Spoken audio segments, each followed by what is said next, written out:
Master de la chaîne Antoine le Démon. Alors en fait on s'est dit que ce serait mieux qu'il y ait mon nom dans le nom de la chaîne, enfin mon pseudo.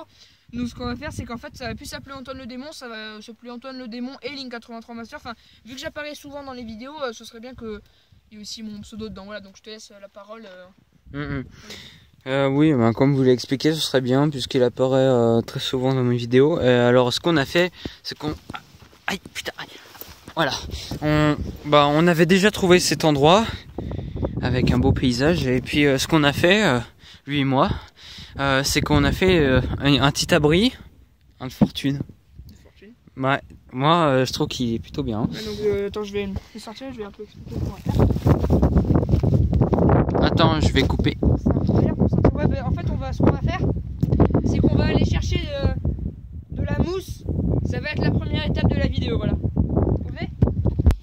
Voilà. Voilà, donc on se retrouve sur le chemin pour aller chercher un peu de mousse.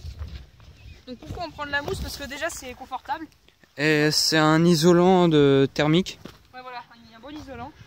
Bon, généralement c'est humide, mais quand ça sèche, après c'est pas mal. Ouais, mais aussi il faut rendre le toit étanche. Voilà, ça c'est très important. On va trouver un moyen de faire ça facilement. Et voilà. On avait repéré quand on était allé chercher des branches.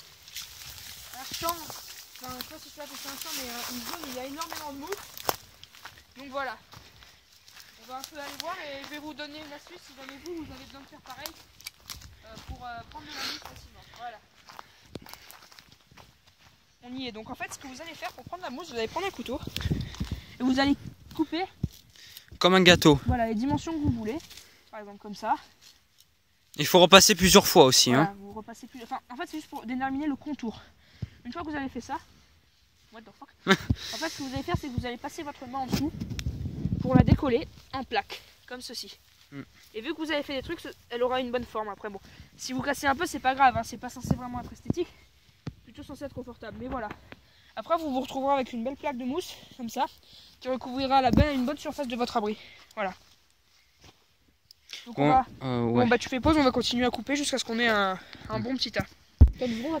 Attends, oh non, c'est bon, c'est pas grave. Alors oui, je vais vous expliquer un truc.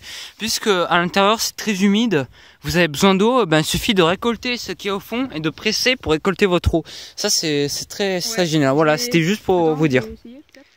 Voilà, tu vois, c'est très humide. Ouais, mais il faut prendre un gros tas, vous voyez. Ouais. Bien pressé. Il y a vraiment d'eau qui sort, mais attends.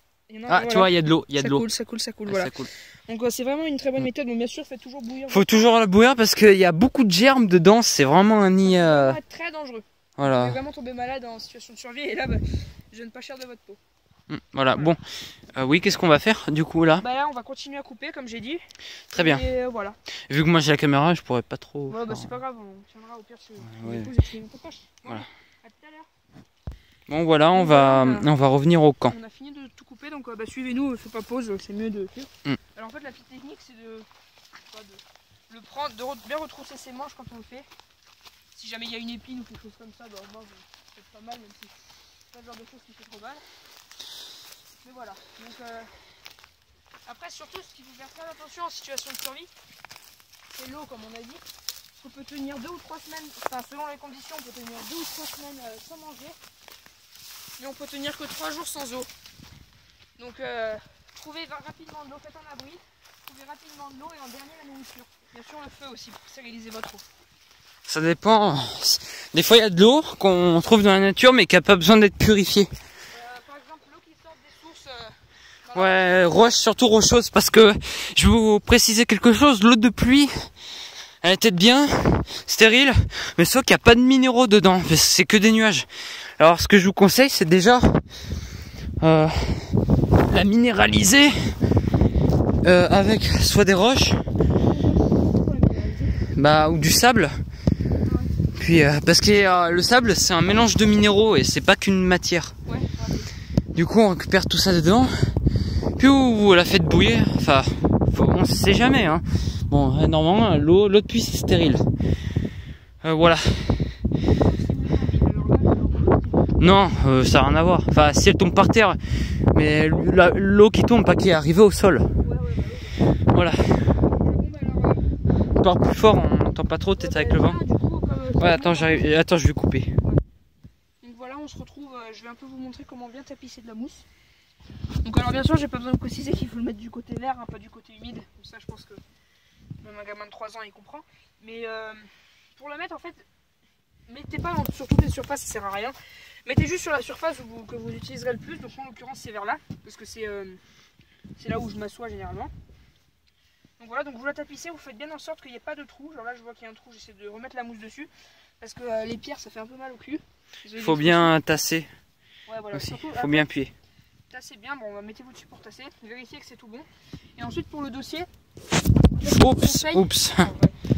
vous conseille, c'est ou de prendre 2 bâtons que vous collerez à la roche comme ça, avec un bâton transversal, mais non, on n'a pas de ficelle, et ensuite de rajouter des trucs. Ou alors, regardez, ça c'est un truc que j'avais fait il y a pas longtemps. Voilà, ça, ce genre d'abri, ce genre de ciel.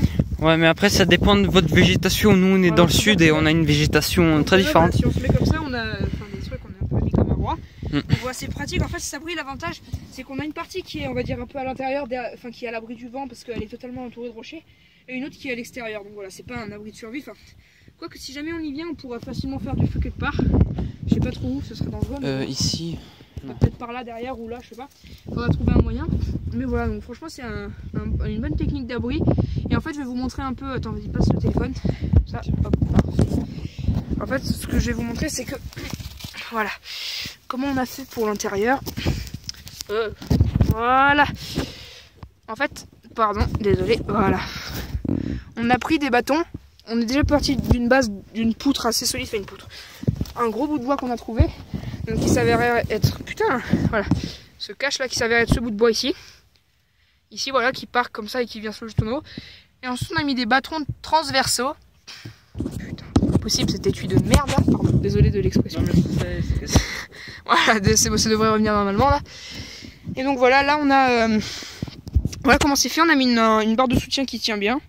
Voilà, franchement, ça tient pas mal. Bon, c'est tenu par ce petit bout, mais voilà, si c'est un abri temporaire, et que vous allez vraiment pas y passer trop de temps, ça devrait aller. Donc ensuite, l'important surtout, c'est de trouver un endroit bien protégé du vent. C'est-à-dire que nous, on n'a pas fait une très bonne isolation. C'est-à-dire qu'il y a encore du vent qui passe. Bon, après, il vient de là. Mais bon, voilà. Et en fait, le truc, c'est que lorsque vous avez une bonne isolation, vous avez plus de chances, si c'est un endroit assez froid, de rester en vie. Enfin, c'est logique. Et la mousse, c'est un très très bon isolant thermique. C'est-à-dire que si vous l'étalez bien et que vous en mettez énormément sur le côté ici, par exemple, et là, et que vous faites un genre d'oreiller et qu'ensuite... Ça peut servir voilà. d'isolation... comment on appelle ça pour le temps thermique.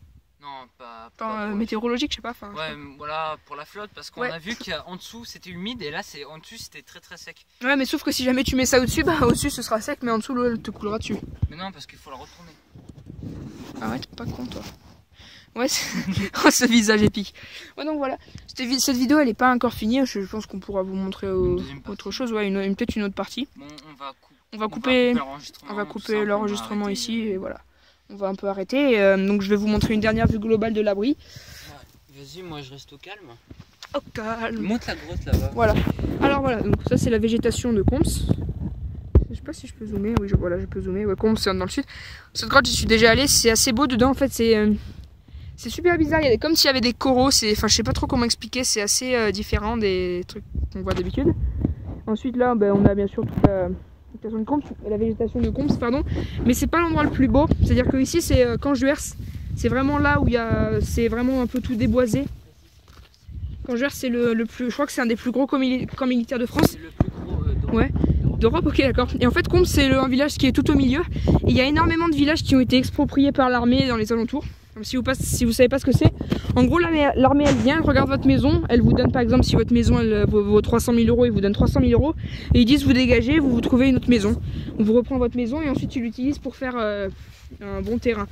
Et voilà, donc là vraiment où c'est très beau, enfin en tout cas je trouve que c'est très beau, je vais essayer de vous montrer le plus clairement possible. Voilà, c'est vraiment par là.